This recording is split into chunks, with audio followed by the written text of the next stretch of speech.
feel sleepy during the day and find it hard to fall asleep at night? Imagine this.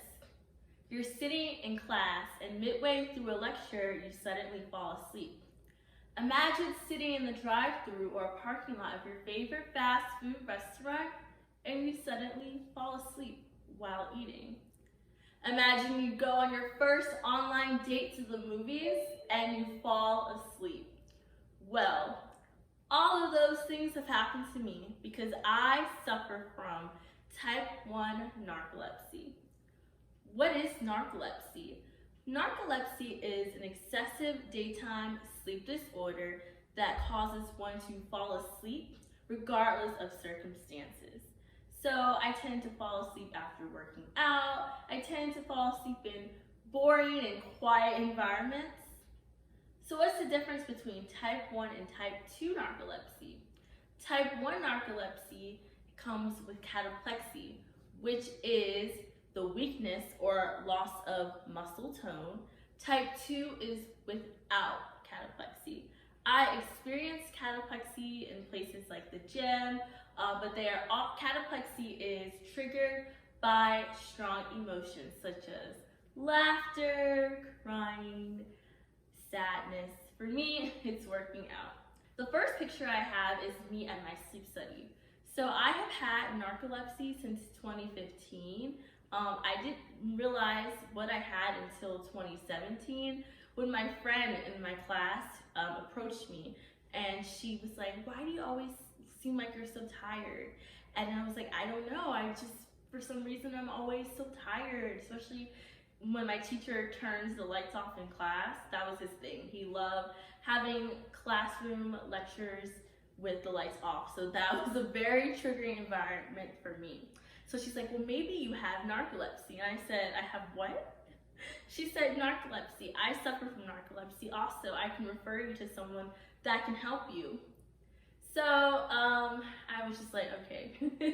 So then 3 years later, in 2020, I took a sleep study because I was having this problem all the time, and more as I got into college, I was like, I can't be falling asleep in class. I get enough sleep at night, but I just can't seem to stay awake during the day. And so what happened was I took a sleep study right before the pandemic actually, and they confirmed that I have narcolepsy. And so I took the multiple sleep latency test, which is a sleep study that determines if you have narcolepsy. So it's a test of 5 20-minute naps, and out of those 5 naps, I fell into REM sleep 4 out of 5 of those naps. And usually you're not supposed to fall into REM sleep until 90 minutes into your sleep, but I fell into REM sleep very quickly in those 20 minutes. And so they determined that I had narcolepsy with cataplexy. In the pictures, you can see that I'm connected to all these wires. So when you first go to the sleep center, they have you fall asleep and take a short couple 2-3 hour nap. And for the rest of the time that you're there, they're really nice to you there. They give you free food and they're so comforting. But for the rest of the time you're there, you're supposed to stay awake. And so I was like, oh, I can't do this. This is terrible. And so, I tried to watch movies and I fall asleep. And they're monitoring you from the other room so they can hear everything, they can see everything. And they'll be like, stay awake, stay awake. And so that is my journey with getting officially diagnosed with narcolepsy. Some of the symptoms of narcolepsy can include disrupted sleep, hallucinations, excessive daytime sleepiness. You can also have symptoms of loss of muscle tone. For me, I mostly have excessive daytime sleepiness and trouble sleeping at night. And I also, when I'm working out, I'm just like, oh, I feel so tired. But, I have been working with myself to, kind of not put myself in those situations where I'm gonna fall asleep. So before this lecture, I took a great nap. Before I have an event or something that I'm going to, or if I'm going out, I have to take a nap before. And so I have not met many people in my life that have had narcolepsy. When I was in college, I had a roommate that had narcolepsy, And so she was just sharing her experience with me, which was great. And then I also had my friend in high school that had narcolepsy. And so in my life, I still lived the normal life as a teenager and a college student. And I actually would like doze off in some places, and some people would be like, "Are you okay?" And I'm like, "Oh yeah, I'm fine." So in my past experiences, I have never really encountered anyone who was, positive about narcolepsy. People would tell me when I told, people close to me that I had narcolepsy, they would be like, "Oh, you need to eat better, you need to sleep more, you need to, change your diet." I've done all those things way before, at the beginning when I first had this issue. So I kind of, stay quiet about my narcolepsy, but the other people that I've met have been actually really supportive about narcolepsy. They'll be like, "Oh, my aunt has that, or my uncle has that, or my cousin has that." And I'm like, "Oh, it's fine." And my experience with narcolepsy hasn't been negative.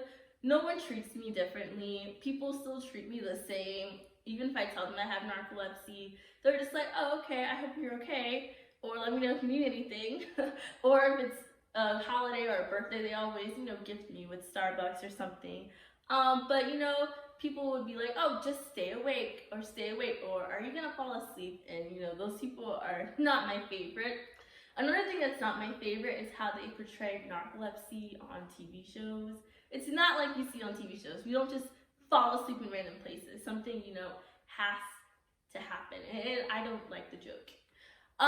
But for me, narcolepsy has actually, getting diagnosed, and I was able to get accommodations at school. And when I was an undergraduate, I had a 3.0. And so that's good for me, but I know I can do better. And so then when I went to graduate school, I considered online school. And let me tell you, my GPA jumped from a 3.0, and I'm now graduating with a 3.7. So having those accommodations really helped me out. So some of my accommodations are having a personal note taker, getting extra time on quizzes and tests, showing up late to class, but I don't really use that one because I'm online, so I tend to always be there, and it's asynchronous, so I just do it on my own time, but it was more better for me. So people in the US, there is about 1 in 200 people that suffer from narcolepsy. Symptoms can start to appear from 7 to 25. I personally didn't notice my symptoms until after I got my appendix moved. I don't think there's a linking there when it comes to narcolepsy, but there still is more research being done about narcolepsy. When I was going back in my family history, when I was talking to my family, they were telling me that no one in their family line has narcolepsy. I'm still the only person to this day that has narcolepsy in my family. I guess I was the chosen one.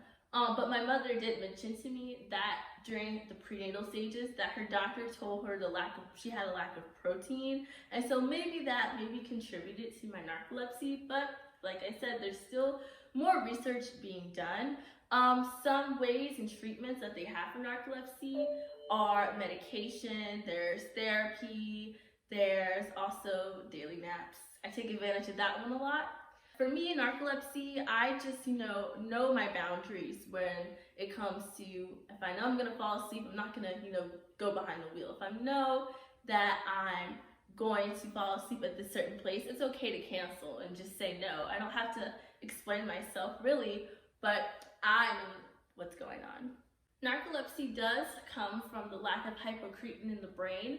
Hypocretin is what controls your sleep and wake cycles in the brain. So in the picture here, you see that there is a normal brain that has lots of hypocretin and oxytocin, and then there is a brain that has little. So I have the one that has the little because my brain, it's like when I'm out and I feel great, it's like, okay, it's time to fall asleep. And so, that is something that I have, come to terms with.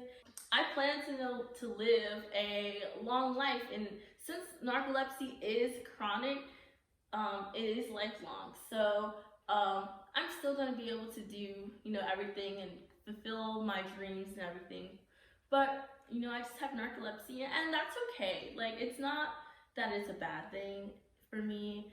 But, it is something that I personally have to deal with, and some other symptoms that people have had with narcolepsy, you know, hallucinations and anxiety and depression. But, you know, I'm all about doing self-care and mindfulness and taking care of myself. And so I haven't personally had any of those experiences because I like to look at the bright side of things with my narcolepsy. I don't look at it as something that's affecting me negatively. I like to look at it as, you know, be responsible. Like, you know, I have a sleep disorder, so I'm going to take the initiative and, you know, prevent myself from being in those situations where I might fall asleep. Some recent narcolepsy news, they just discovered that the cause of narcolepsy comes from an attack on the immune system from a disease or illness or sickness. Like I mentioned earlier, I didn't realize my symptoms of narcolepsy until after I got my appendix removed. But don't quote me on that because that is not confirmed or linked as a cause of narcolepsy. Another thing in the news is the shortage of Adderall.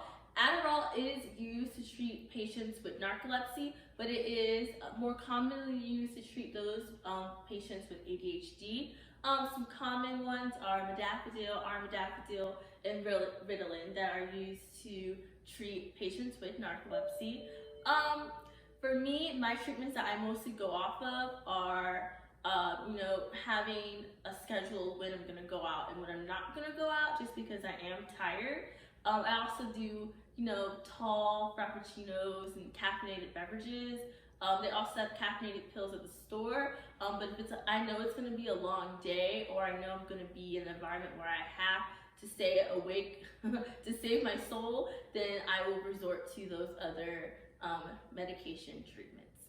My takeaway from my whole talk today is to empower people with this disability.